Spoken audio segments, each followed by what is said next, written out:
Hi YouTube, I'm Alan Sugano. I'm the president of ADS Consulting Group, and today's topic is about Active Directory indicators of compromise. Dun dun dun. So as you probably know, Active Directory is Microsoft's naming directory. It holds your usernames, passwords, rights, and a bunch of other Exchange config if you're on Exchange on-prem.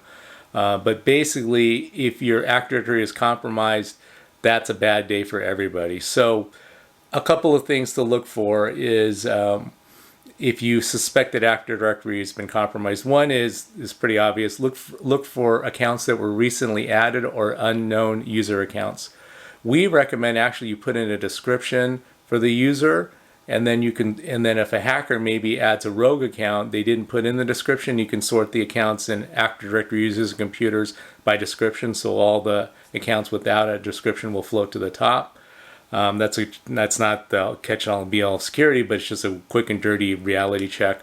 Also look for users that were added to any of the privileged groups, which include administrators, enterprise admins, schema admins, and domain admins. We actually recommend that you keep the membership in enterprise admins and schema admins empty. Then you say, well, what if I need rights for that? So what the best practices are, if you need to add a new DC, which would require a schema extension, you add yourself in, let everybody know it's going to happen. It's going to happen because you should be monitoring membership in those groups very, very closely. So let everybody know that, hey, I'm adding myself in. Do what you need to do your DC promo, whatever, and then pull yourself out of that schema admins, enterprise admins group. Trust relationships is another reason why you might need group membership in enterprise admins, but usually, you're doing that kind of work once or just a handful of times a year. So you want to make sure that those user groups remain empty, enterprise and schema admins on a regular basis, then monitor membership to those groups like a hawk. So that if you see an account, you don't recognize it, or you know that enterprise and schema admins are empty and they have members in them, that could be a potential indicator of compromise as well.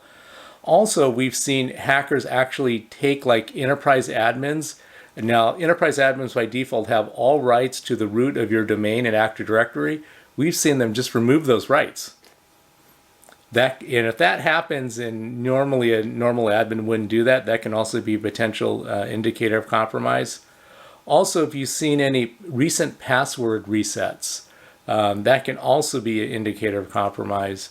A lot of times, you have to reset the password because or unlock the account because of an account lockup policy. By the way, for an account lockup policy, we recommend setting the thresholds very high. So otherwise, you'll just pick up on users that have poor memories and can't type.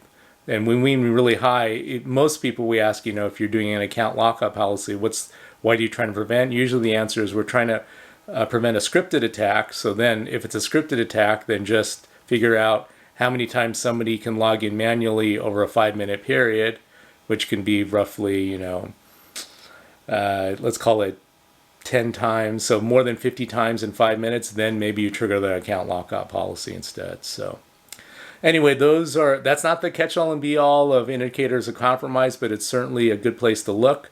I would also you can use PowerShell to dump out a list of the users and sort them by created date, and then look to see, maybe if any users were created, reconcile that user list against the HR user list, and make sure there's no weird accounts in there that have been set up, especially ones, again, with elevated privileges that are in the enterprise, admins, schema admins, administrators, or domain admins. So anyway, if you feel like you got a weird feeling that maybe your Active Directory is compromised, we can certainly help you out with that.